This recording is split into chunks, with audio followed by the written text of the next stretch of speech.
sister in a long time. Maybe your daddy might have spoke to you or something. Amen. You're going to be God that He's going to move. Maybe it's a sickness in your body that nobody even knows about. I'm telling you, don't let go. God knows about it. He can make that thing happen. I'll tell you, I remember something and it come to me just the other day. And it really touched me when I got to studying about it. I don't know if they're going to church now or not, but I remember Brother Joe and Sister Pam back several years ago, and I remember him calling me one day, and he said, Brother Danny, he said they just diagnosed Pam with cancer, and it was very serious. Mary Nell remembers about it, and he was just crying, and I never heard Joe cry so bad. He said they've taken her back there now to x-ray her. He said, would you pray? I said, let's just pray right here. And we started praying over that telephone and believing God, and the church got together and started praying, and you know that rascal called me back in a little while. He said, Brother Danny, he said, I don't know how to explain all this. But he said they took her back there to x-ray her. He said that big old tumor just fell right out of her. He said it just fell right out. He said it fell right out of the floor. He said, they never seen that like that in their life. And you know they didn't give Pam a lot of hope to live. Amen. I think they took her on to Nashville, didn't they, Mary Nell? Amen. But that little boy just kept holding on to God. And he kept holding on to God. The church kept holding on. And you know, I saw Pam the other day. She looked like she was a picture of hell. Amen. I don't know what they're saying. I don't know nothing about it. Amen. I ain't the judge of that. But I'll tell you what I am the judge of. I know my God came through. I know He moved. Amen. When everything looked God and everything looked bleak. It's up to you to do with what God gives you. Amen. Whether you ever serve Him or not, God moved, friend. I said God moved. And He answered prayer. And I believe tonight if we will hold on and we will not let go. Amen. Maybe it's a move of God you want in your life. Maybe you want a closer walk with God. Maybe you want God to draw you near. The Bible said, a man asked me not too long ago, how do I get closer to God? I said, I'll tell you what the Bible recipe says, draw nigh to God, and God will draw nigh to you. Amen. The closer you get to God, the more He'll love you. Amen. Listen to me. When I was a little boy with my mama, I'd go home of the night. Amen. I'd play rough all day long. That's what I'd go chase. It took a long time my clock to wind down. But when I'd wind down, I'd wind up on my head, laying up my mama's lap. And mama would rub my head. And you know, sometimes I'd say, don't quit. And she'd rub it, Mark, till I'd go off to sleep.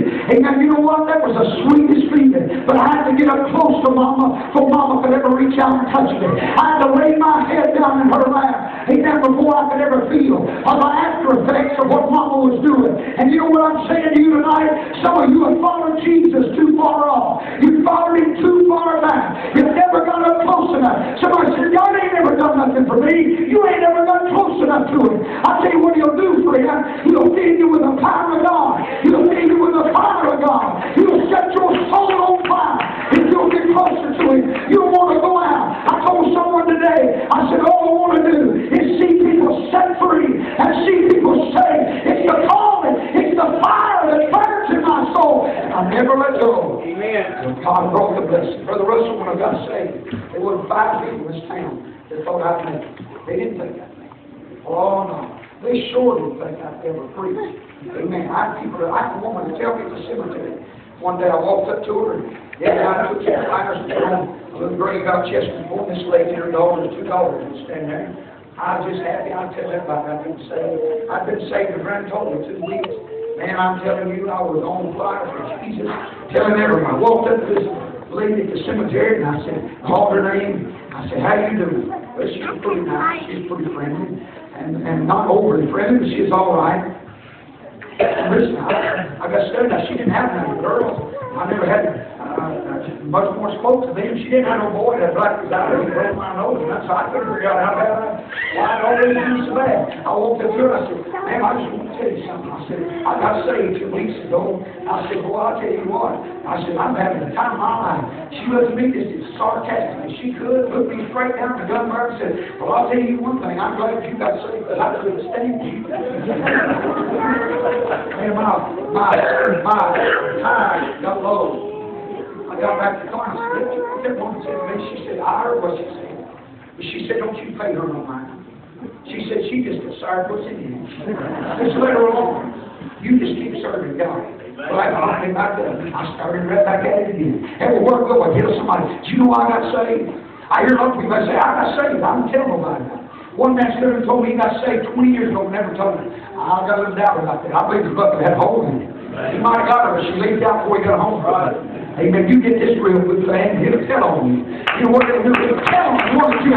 You won't tell everybody about Jesus. You won't tell everybody you're saved. Well, I left the cemetery that day. Never did knock no starch out of my crops. I tell you, I just kept a hammering away. Wasn't but a few weeks, so God spoke to me. You're going to preach my word. Spoke to me as plain as day. Said, Daddy, I want you to preach. I want you to preach the gospel. Amen. You said, well, I don't believe that. Well, you believe what you want to. I've been hammering at it for almost 36 years.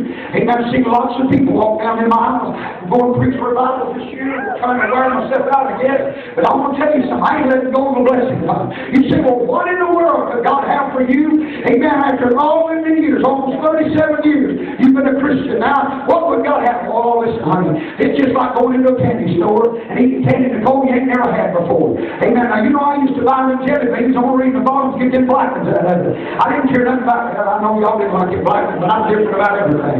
I'd buy Brother Russell, and I'd eat every black one out there and leave the rest of them in. Well, I'd eat a few red ones along, but I didn't give a nickel for the rest of them. I just wanted them black ones. You know what? I believe tonight God's got a candy store full of things, amen, that He wants to bless you with. Some of you, you try to this, you try to live down, you're a real great Christian. You've got that little avenue you've been, you know. I just got all little down. That's all I want. Amen. I'll tell you this much. I want everything God's got. I believe He's got some of our Brother Bill I ain't never felt before. I believe He's got a blessing up there that I ain't never touched before. Brother Gay, I believe He's got something you ain't never had. Brother Norman ain't never had. Sister Crease ain't never had. I don't believe God ever runs out of blessings. I believe that when we get the best of that we think, man, He can't top that one. Then He brings another out of the heavens and He blesses you again and again and again. And I believe God's got something for some of you tonight, amen, that you've been desiring and you've been a hunger and you've been a want more than anything. You want God to use you. You want God to bless you. Well, friend, don't let go. The blessing's on its way. When the devil tells you this much, he said, when the devil tells you it ain't a coming up, that's when the rain's about to start. Amen. Get the prophet said to Hazel, go yonder and look and see. If you see any rain, the man of God sent him out. And Doug, he went down there, what was it, 7 times. Amen. He knelt down and he looked. Amen. The 7 times, remember what time it was? He went down, put his head between his legs, and he raised up and he said, oh, boss man, I see a cloud arise in the top of the sea about the size of a man's hand. He said, tell him to set his chariot in order, for I hear an abundance of rain tonight. I'm telling you, don't let go. Blessings on his way. Blessings on his way. Hallelujah.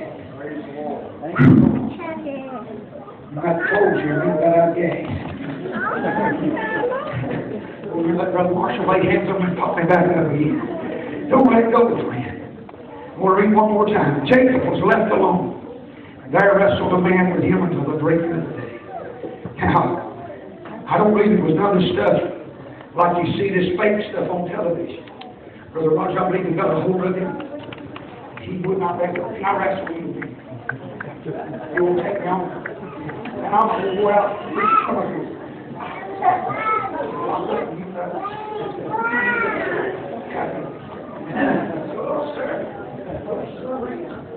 Sit down here on this altar. What are you doing?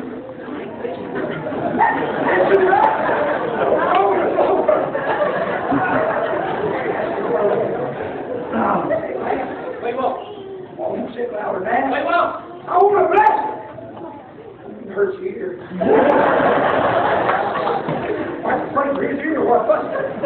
You know what David said? I ain't letting go. You ain't getting away.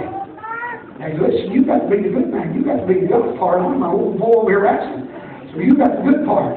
You just knock me out and don't get me now. So Russell, I can see him right now. Oh, look out here now. I can see him right now. He said, what is your name? He said, my